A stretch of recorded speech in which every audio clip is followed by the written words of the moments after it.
ثورة خطيرة جدا فيها المميزات وفيها العيوب، لكن أنا دايما شايف إن مميزاتها غطت على عيوبها بكتير. نبدأ على سبيل المثال، النهاردة أنا وأنت ما كناش هنتقابل لولا السوشيال ميديا.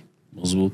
أنت عرفتني من خلال الفيسبوك، ممكن اليوتيوب، عندي حلقات على اليوتيوب، فأنت تعرفني، أنا كمان عرفتك من خلال البودكاست بتاعك.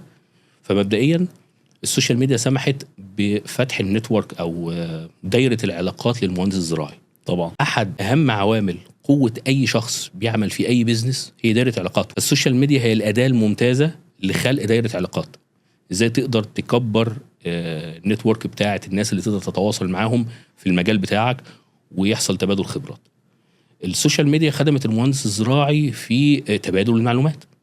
يعني النهاردة حضرتك مثلا على سبيل المثال عندك خبرة في العنب وأنا عندي خبرة في البصل، أقدر أنا أكتب خبراتي وأنت تقدر تشوفها وحضرتك تقدر تكتب خبراتك.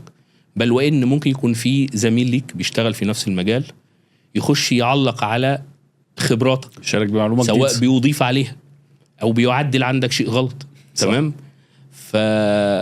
فالتفاعل ده زود من انتشار المعلومة الزراعية. كان زمان المعلومة الزراعية الوصول لها شبه صعب جدا من الكتاب. يعني هجيب كتاب واقعد اذاكر فيه. بالظبط. الكتب اللي كنا بنذاكرها كلها كتب قديمة. صح. يعني العلم اللي احنا درسناه في 2000 علم تقريبا مكتوب في الثمانينات. النهاردة أنا بعرف أحدث الأبحاث اللي بتحصل في أي دولة في العالم on time، في نفس الوقت اللي بتحصل فيه أنا بعرفها. فكان انتشار المعلومات وتبادلها على قبل السوشيال ميديا كان بطيء جدا. النهاردة لا، تقدر توصل للمعلومة بسهولة. يمكن في جانب سلبي ان بقى في معلومات كتير متداولة غلط. على سبيل المثال هات اي عرض وحط الصورة على الفيسبوك وقول يا جماعة العرض ده عرض ايه.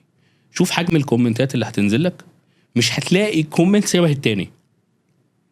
مفيش واحد مشخص العرض ده زي التاني. ممكن يكون في عيب في الصورة نفسها انها مش كاملة، مش موضحة العرض، بس في النهاية كله أبدى رأيه. يعني محدش سأل في ظواهر أخرى، لا، هو كل واحد حط رأي فحطك في حيرة أكبر. يعني أنت الأول قبل السوشيال ميديا كنت في حيرة إن أنا مش لاقي المعلومة. النهاردة بقت المعلومات كتير جدا بس أنا مش عارف أنهي فيهم الصح. فانتشرت المعلومات بس بقت في جزء كبير جدا من المعلومات المغلوطة اللي بتتداول وسط الناس. فبرضو ده كان يعني تحدي في السوشيال ميديا.